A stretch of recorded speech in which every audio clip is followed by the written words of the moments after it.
Alright, now the spices are done. I took the uh, Aguilera and the Clorento and the parsley off uh, earlier on today because they were done, but I set them aside because the sage took a little bit longer um, to get done. So what I've got here is this is the Aguilera, and I just here dump it. It's dry. It's like paper almost. You can like crumple it up in your fingers, and that should be good enough to put on your spices. I some of these spices that I do dehydrate. Um, a coffee grinder would come in handy if you want to say like if you're making like chili or something like that and you want to put um, so much spices in there. You can put 3 or 4 in there, but it's up to you. But a coffee grinder does come in there, handy there. This is the that Aguilera. Now this is just going up on my spice shelf there for me to use on every day. So I don't have to vacuum seal it. I just like that. This is the parsley. Same thing. It's like paper, dry, which is good. And I tend to stick that into the coffee grinder when I do that. I got a jar of parsley up on my spice shelf that I'm using right now. So this is the one that I seal up. So if you see that and hear that, so that's got to get re-sealed up again. So I'm going to put it into there. And it smells just like parsley.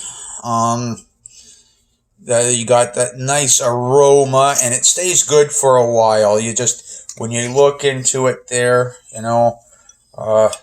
check for mold, right? Because this stuff does take a while to grow indoors.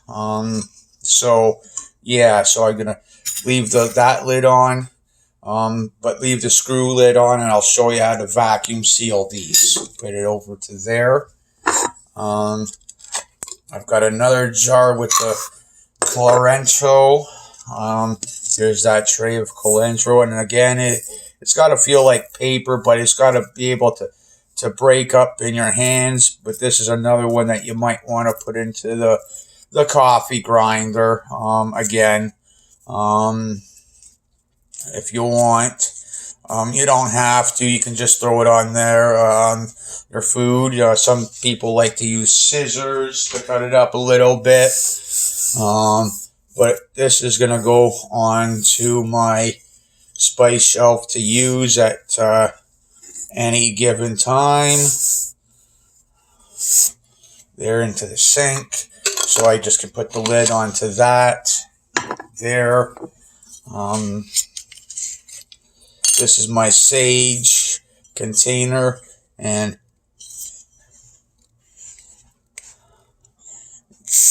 you see that? That's been vacuum sealed from before.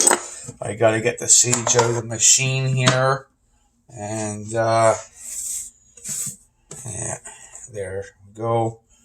A bit more there, and so I just dump it out here again, and yeah,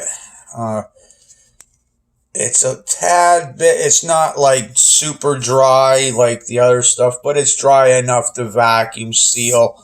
And then the other stuff is drier. And it'll absorb some of the moisture from this stuff, which isn't very much. Because you can hear it, right? I don't know, but still, yeah. It's just about there, which is okay. It'll help moisten things up a bit There, leave that lid off there. I'm going to go get this stuff put away and get the vacuum sealer up and going, the attachments, and I'll be right back. All right. Because these are the normal mouth ones, I've got a wide one and a small, regular mouth one. I don't need this one, so I'm going to put that back. I've got the one I need there. In this one here, this Seal a Meal vacuum sealer, I had used it in a previous video for vacuum sealing leftovers. But this has got a port in it for this particular hose here.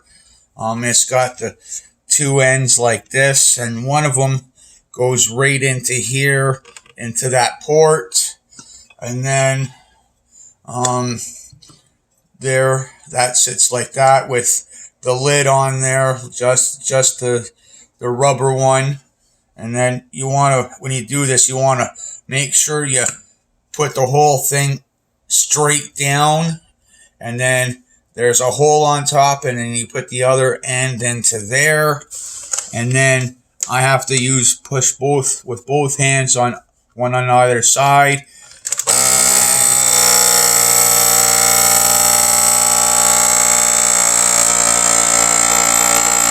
After a few seconds, I can let go.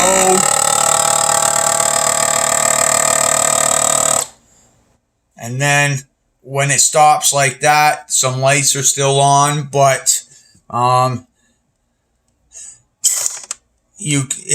you get comfortable enough, you can hear the lid pop or crack a little bit. Sometimes it doesn't always happen, but you'll want to just like that. Mine, the rubber band sticks on, and so you just put the rubber band back in the way it was from before, and voila. Okay, but with this here, I put the screw bands back on and make sure they're as tight, like, like, so I can't like that. And then here's the Sage, which I got a vacuum seal back straight down again. This back into here, and let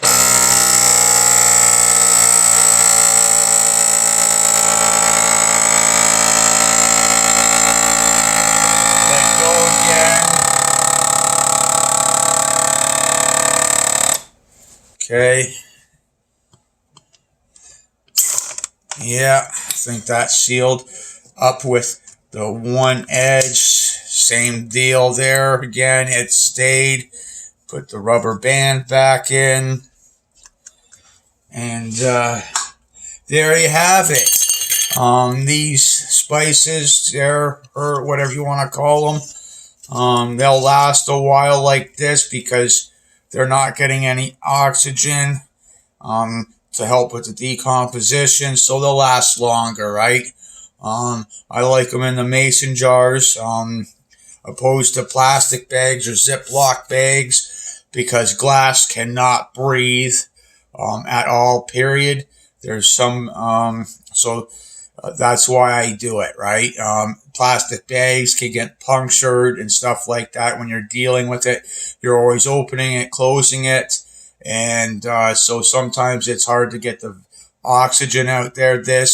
Every time I go to use this one, it goes, I've got it up here, like that's the Sage, right? So I went up to my spice shelf and I've got the Sage here, right? So I got two Sages, right? One that I keep a set aside, and then one jar that I'm using on like for when I'm cooking.